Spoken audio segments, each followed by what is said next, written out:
You don't fall into a rut overnight, you slide into one, and that slide begins with all of the tiny shifts in your energy, mood and habits that go unnoticed until it's too late. The one skipped workout, the one late night, the 3 I'll do it tomorrows, the one off day that spiralled into a 3:47 AM cookie and zombie scroll session. Then by the time you realise what's happening, gravity has already done its job. So why does this matter? Well, it's because if you can catch yourself on the slope, you'll never have to climb out of the pit. And this skill of catching yourself on the slope is what I've called slope maxing. You see, getting out of a rut doesn't mean pushing harder. It's all about catching yourself sooner.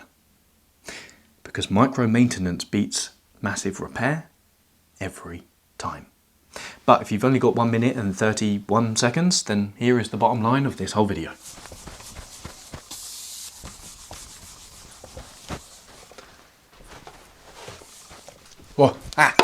To slope max, in other words, to get out of a rut and make the biggest comeback of your life, you simply need to follow the rut framework, RUT. First of all, you recognise the slip. You notice the early warning signs before they turn into habits, and you do so by asking, when I start slipping, what are the first things I start and stop doing?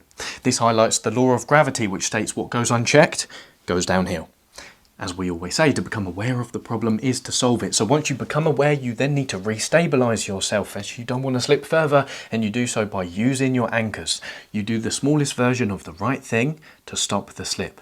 And your awareness of what the right thing is comes from your awareness of what your 3 ingredients are for a good day. This highlights the law of friction, which states small resistance early prevents a big crash later. And then once you've regained momentum, you need to time your stops, because rest before empty will help you maintain your rhythm, which highlights the law of momentum. If you want to keep moving, then you need to rest before depleted. But following this framework will do one big grand thing. It will redefine what progress means for you when it comes to falling into a rut and getting back on track in life, and you will realise the goal isn't to never slip, it's to recover faster. And this highlights the law of recovery. That is the bottom line of this whole video, so if that all makes sense, then feel free to click off the video right now. But if you would like a little bit more of a... 1 minute 31 seconds. If you would like a little bit more of a deeper explanation, follow me. Yes, my belly just rumbled. Oh, by the way, before we move on, a lot of people were complaining, well, suggesting that I changed the eraser because apparently this one makes an awkward noise. I got a new one, let's test. Alright, new one. Might have made the wrong purchase there, but anyway. Point number 1. Point number 1 is recognise the slip, and this is where we are reintroduced to the law of gravity, which states what goes unchecked goes downhill. The bottom line here is, in order to prevent yourself from falling into the pit of doom, aka a rut, you need to give your slope shape and visibility. But before we cover how to do so, let's quickly raise our levels of self-compassion by mentioning you don't fall into a rut because you're lazy or you're a terrible human being, by the way. No, you fall into a rut just because the awareness of the warning signs on your slope just went over your head a little bit as you were sliding. That's all. So we need to raise your awareness of what those warning signs are. Before we cover how to do so, think of the warning signs on your slope in the frame of these 2 analogies. 1. Your warning signs are like rumble strips on a road. If you've driven a car along a motorway, you'll notice, I'm messing up my words, aren't I? You will notice that if you veer off into a lane which you shouldn't be in, you'll start to feel a boom, which tells you, hey dude, restabilise and stay in your lane. But if that analogy doesn't work for you, then your warning signs on your slope are no different from the warning signs you would hopefully see on a popular hiking trail. If there are sharp cliffs ahead or dangerous animals, you'll see signs which warn you of their whereabouts, which lets you know, oh, if I continue down this path, it could get a bit dodgy. So, to highlight the warning signs on your slope which are unique to you, you simply ask the $1 million question, which is, what's the first thing I start or stop doing when I start slipping? You might need to reflect on previous ruts you've fallen into in order to answer this question. But to give you 4 examples from my life,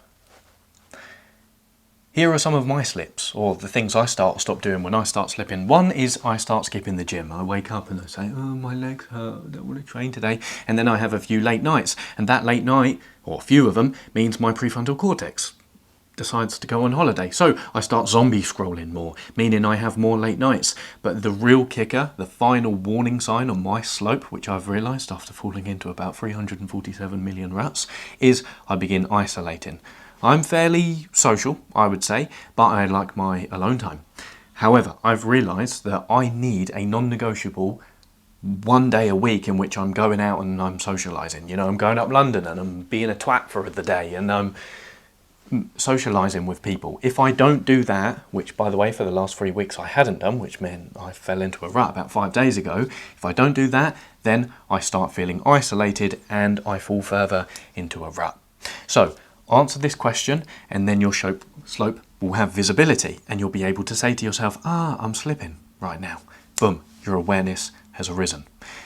But the key thing to note here is your warning signs don't shout at you, they whisper. Here's what I mean by this. What we mean by whispers are the quiet thoughts that gently nudge you throughout the day. I need a break, I'm tired, CBA. Really, this? This concept of whispers comes from the philosopher Jennifer Wint, whose article I read in researching for this video, and it has a brilliant title. Something along the lines of, self-transformation doesn't have to begin with a bang, it can start with a whisper. And this concept of whispers, is what she explores in the article. And what she says in a nutshell is, if you ignore them, your whispers will gradually carve grooves in your habits because they want to be listened to. Ignore the whisper and it will start to shout. However, if you pay attention to them, you can prevent yourself from falling into a rut. In other words, you can prevent gravity from taking its course. But in my experience, taking her concept one step further, I found that there are 4 sounds a whisper makes when it comes to sliding down the slope towards the pit. First of all is micro-dopamine swaps. You might start to replace the gym for scrolling on YouTube or eating your nutritious normal food with fast food. The second sound is losing structure. You might wake up one day and say, do you know what, I can't be bothered to follow my normal routine, I'm just going to do whatever. But what we know, of course, when you decide to do whatever, where that leads is you doing the easiest thing, which means you drain your brain more, maybe with zombie scrolling, then you have more late nights and you just fall further. The third sound is you justify skipping what usually keeps you stable. You say, I'm too tired to go to the gym, or I'm too tired to take my daily walk, or I'm too tired to go to that class, or, I just can't be bothered. And then all of a sudden you're like floating in the ocean and you've got no anchor. The fourth sound and the final one is emotional cues. Your whispers might just give you the inclination that something's off. It's really, I can't be, really? You find things more annoying, or you just find that your energy levels have tanked and you just have a general sense that something's not right. But moving on here, and before we finalise this section, let's zoom out just quickly and consider the bigger picture as to why we self-sabotage in the first place. Because this is essentially what we're talking about, right? When we slide down the slope, self-sabotage. The grandfather of psychology, Sigmund Freud, suggested we have 2 drives within us. The life drive and the death drive. Your life drive is your impulse for creation, growth, excitement and pursuit of life. However, your death drive is your impulse for withdrawal, laziness, lethargy and decay. But the key thing he mentioned is that you don't maximize one over the other. Instead, you balance them both. In other words, excitement and the pursuit of life needs to be carefully managed in the same way that withdrawal and laziness needs to be managed, because it can easily become morbid and deathly. In the words of the psychoanalyst Anushka Grouse, you have to live, you have to act, and you also have to flop. So self-sabotage could be described as your death drive going a bit too far.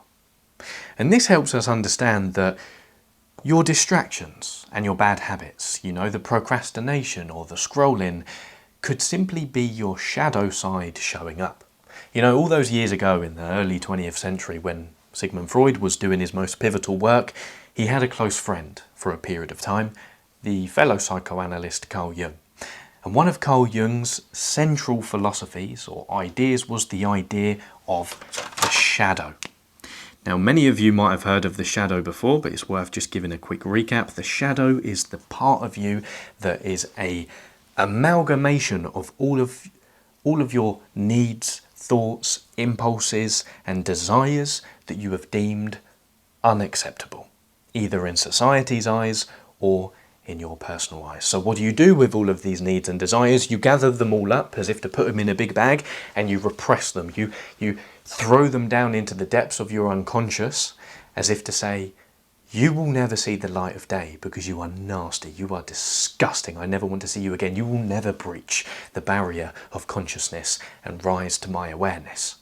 But of course, what you resist persists. What you cast into your unconscious will grow and fester against you, because what does it want? This part of you wants integration, connection, validation, and attention.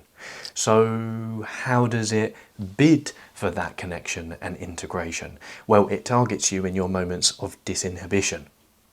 Those moments when you feel tired, those moments when your higher levels of thinking have just seemed to go on holiday and you're feeling a bit depleted. Maybe you've had a late night, or maybe you have zombie scrolled for a few hours and you just feel as if you have no governance over your impulses. And then the shadow starts to speak to you by maybe getting you to do your bad habits. You know, these actions you've deemed as unacceptable. Maybe you start stalking people on social media. Maybe you start playing video games after you've been sober from playing them for 5 years, or maybe you start zombie scrolling even more, watching content you never would have imagined that you would watch once upon a time. So the key thing to note here is in those moments when we look at your sliding from this perspective, you simply need to, of course, recognize you're slipping, but then ask, what part of me is trying to talk right now? Through actions. Through the actions I'm taking, what is it trying to say? And you will realise that this part of you, most likely your shadow, just wants integration. Now, I'm not going to give you a full playbook on how to integrate your shadow because, to be honest, that's a topic I haven't explored very much and I need to do a lot of personal work on that myself. But I would say, as soon as you become aware of the problem, that is pretty much the solution, as with most of this psychology stuff. And becoming aware of this problem allows you to reconcile this tug of war within you, because you become more accepting of the many parts of you. Because the key thing to note about the slope in this context is it's not physical or mental, it's emotional. That's why there's a tug of war within you, because there's a counter argument being made between all of these different parts within you. So you need to be the emotional facilitator of all of these parts. If you want to explore this more, feel free to check out this video up here about all of this.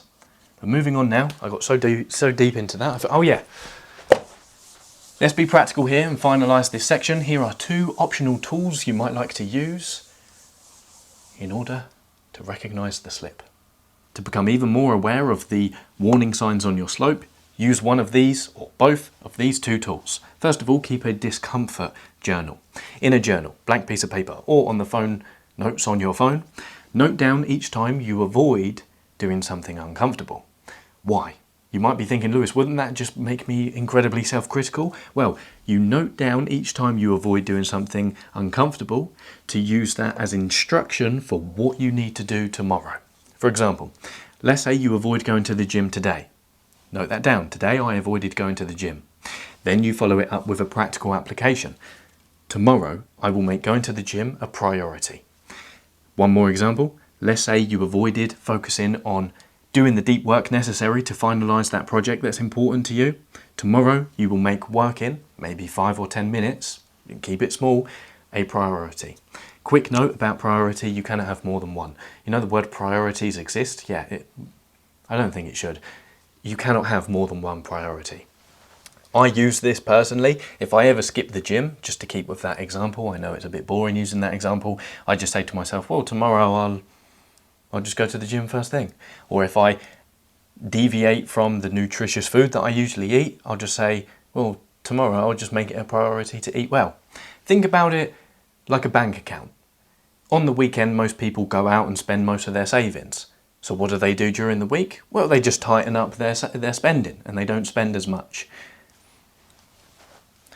Avoidance, practical application. The last tool you might want to use is a circle of influence. Get a piece of paper and write the problem in the middle of that piece of paper that you think is contributing to you falling down into this rut. And let's get real here, this could be an external problem because it's not all just you personally creating the problems in your life. Sometimes you go through a breakup, sometimes you lose a loved one, you get let off from work, or you experience a big failure. In which case, write that problem you think is contributing to you being in a rut and draw a big circle around that problem and then a slightly smaller one, but still big enough to write things in that circle. In the bigger circle, the third one, you write down all of the things related to this problem that you cannot control.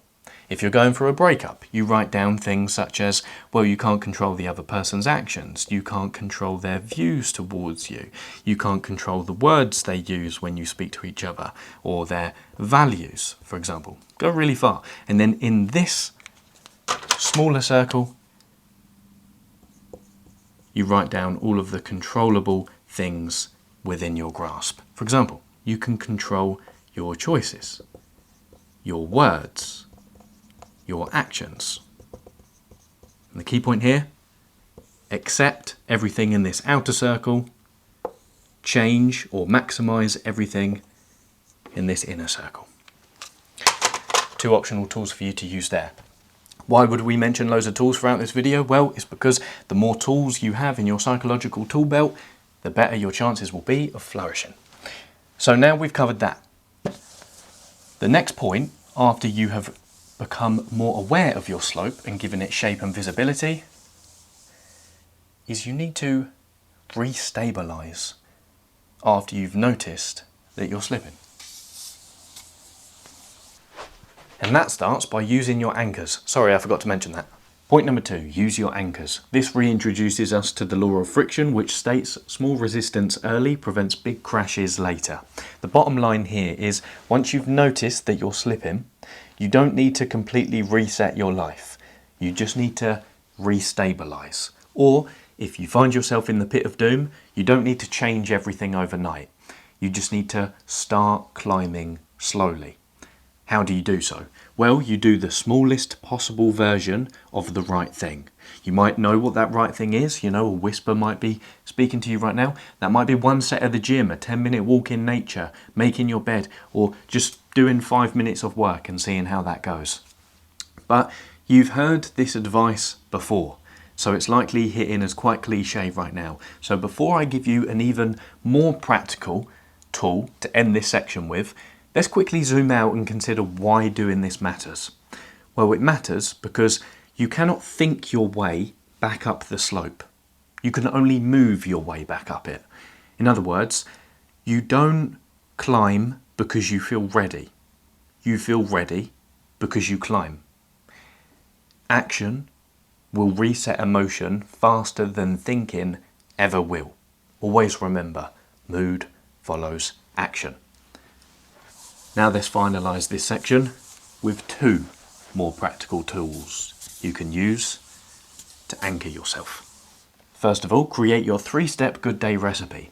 Think about some previous good days you've had and try to pick out the common characteristics among them. What did you actually do on those days? For example, my 3-step good day recipe is make a positive contribution to a project, either a video I'm working on or the projects I'm working on in the background, train hard and eat well, and have one face-to-face conversation with someone. I understand if I do these 3 things in a day, that's a pretty solid day and I'm going to feel pretty good at the end of it. Now, the reason why doing this is important is because if you can have a blueprint for a good day with 3 actions that you can just fairly easily do, then you stand a much better chance at stacking good days one after the other. I got this idea from Alex Hormozy, whose 3-step good day recipe is write something, train with friends and eat with friends. Maybe write your 3-step recipe on a flashcard or on a whiteboard in your room so you can see it. You know, in those moments when you're in a rut and you're wandering about and you're slipping and you're thinking, oh, I'm not feeling too good. Oh, mood follows action. If I do these 3 things, I'm pretty sure I'll feel good after it. Comment your 3-step good day recipes down below in the comments. I know by saying that I seem like the typical YouTuber who's like, oh, comment for the algorithm, but who knows? Your comments of your recipe might help spark some ideas for someone else to create better days, and we can all contribute to the love of humanity. But if following either one or just all of your things on your recipe seems a bit too overwhelming, then you can resort to if-then plans. If-then plans are psychological tools you use to stabilize your behavior ahead of it before a dip happens. For example, if I feel my energy dip, then I'll take a 30-minute nap. If I start scrolling, then I'll switch to long-form podcasts. If I'm avoiding tasks, then I'll clean my room and list my open loops on a piece of paper. Open loops, if you watched the last video, you'll know exactly what that is referring to. Now, just before we move on here, I wanted to make a comment about this middle if-then plan. If I start scrolling, then I'll switch to long-form podcasts. I thought of this example when conjuring these if-then plans, and I realised that this is actually very useful because if I wanted to be really annoying, I would have suggested the if-then plan of if I start scrolling, then I'll put my phone down and go for a walk. But that's unrealistic because we all know that when we start scrolling, we're going down a never-ending cycle. But what can help you get out of that is switch the type of content that you consume. As Chris Williamson said, the content you consume should be spirulina for your soul, not fast food for your amygdala. So if you're in that loop of scrolling and you switch to training your attention to actually pay attention to something and listen to it, then when you stop scrolling, you're going to feel completely different. Because what do we know about dopamine when it comes to scrolling? Well, you have fast dopamine and slow dopamine sources. Fast dopamine sources are the quick, instant scrolling of shorts. The type of content that gives you nothing in return for the energy you're expending for it. However, when you consume long form, you're learning something. So you don't feel as depleted after when you stop watching that content. Hopefully that makes sense. Now, before we move on, a final tool you could use here is you might want to implement a no excuses day. Once a week, maybe every Wednesday is a no excuses day, and you map out all the non-negotiables you want to follow within that day, and you will stick to them no matter how you feel. Or maybe you just pick one non-negotiable. Mine is having a shower and shaving every single day. If I don't do that, I've noticed in the past, then my day quickly goes downhill. So think about some non-negotiables you might want to stick to and pick a non-excuses day once a week. That might be a helpful tool. So, you've learned what you need to do in order to restabilize yourself. Now you're gathering momentum because hopefully you're doing some of these tasks and you're following the principle of mood follows action. Now your momentum is coming back. And when your momentum is coming back, what you need to do is protect it by timing your stops.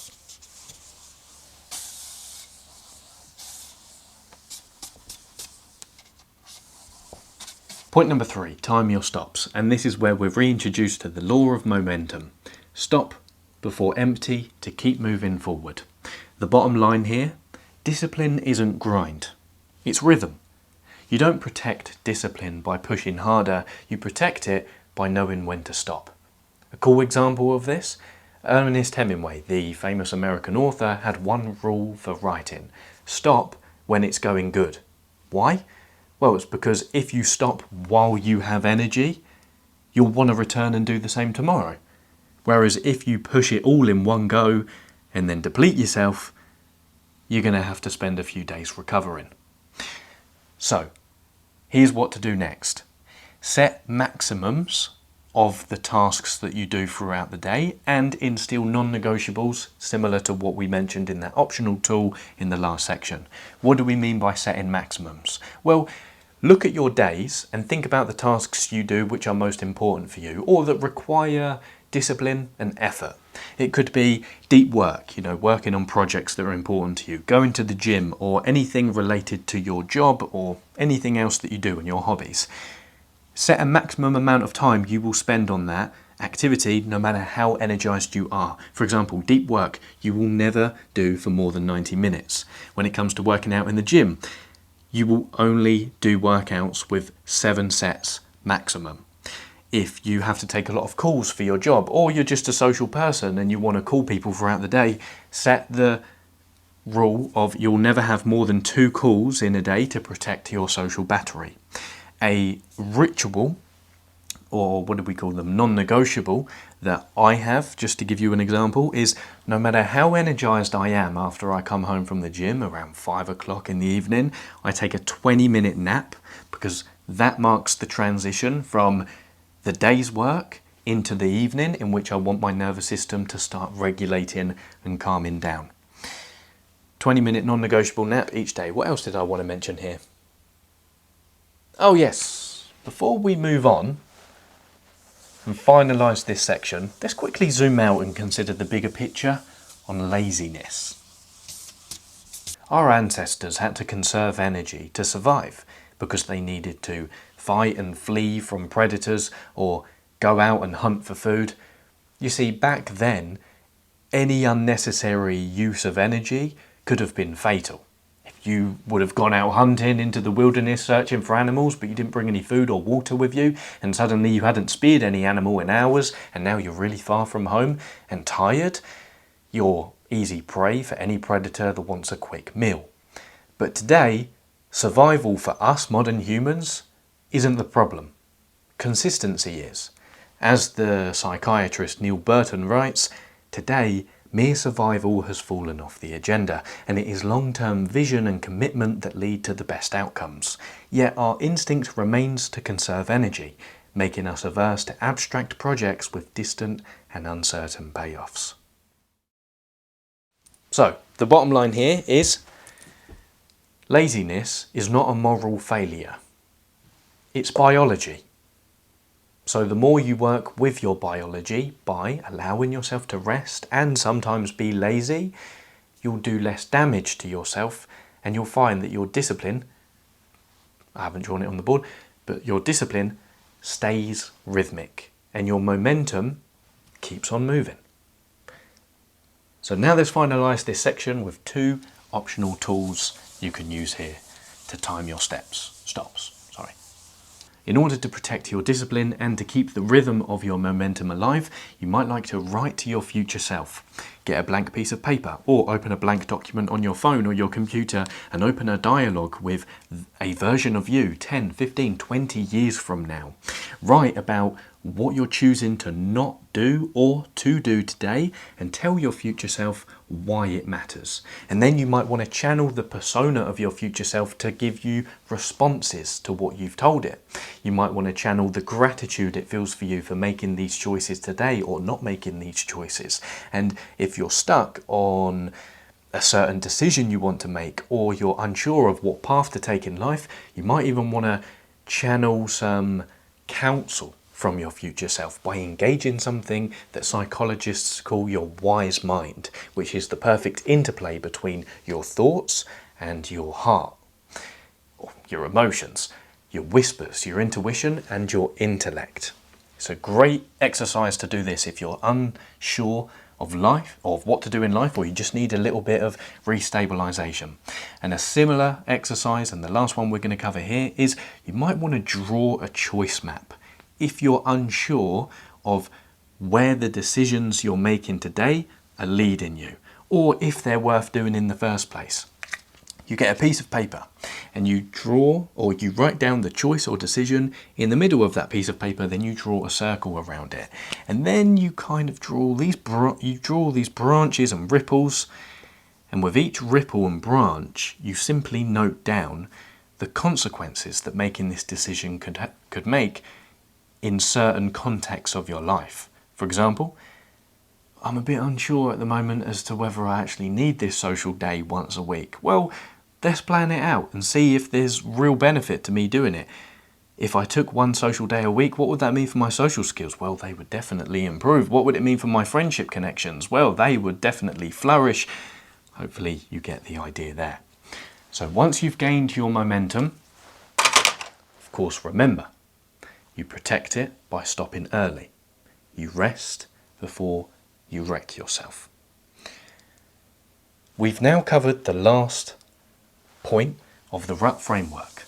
So all that's left to do now is to re-clarify what following all 3 letters do.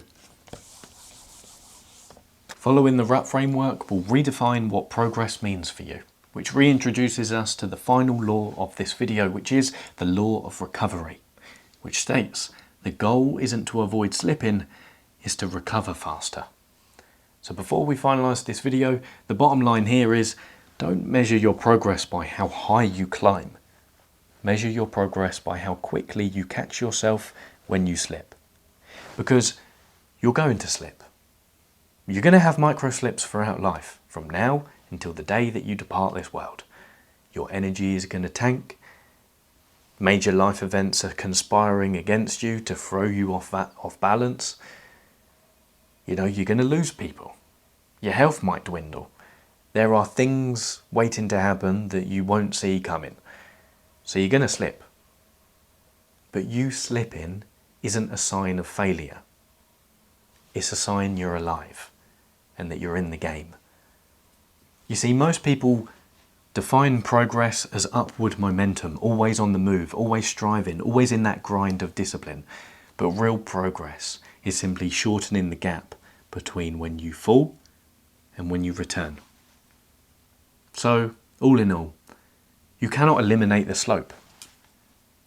So your only task is to navigate it consciously. Because awareness, not perfection, is what keeps you moving. This could be you 1 week from now. And this might be you now.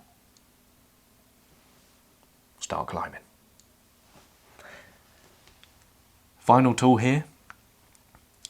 In order to make this all visual, you might want to get a piece of paper or on a page in your journal.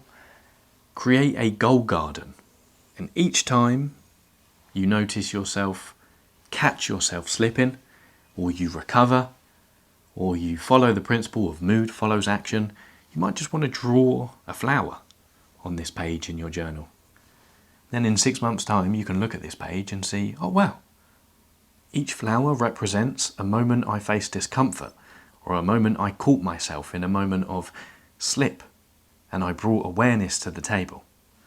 Look at how beautiful my garden is now.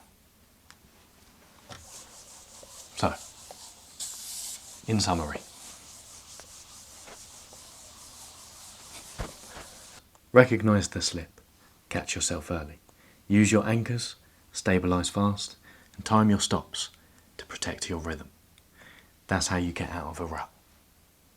And remember, you don't need to fight yourself. You just need to listen sooner. Thank you very much for your time and attention. Stay disciplined, playful, and dangerous. Adios, muchachos y muchachas.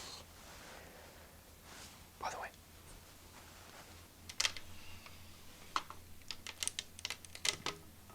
Dog. To slope max, in other words, to get out of a rut and make the biggest comeback of your life. Why am I belly dancing?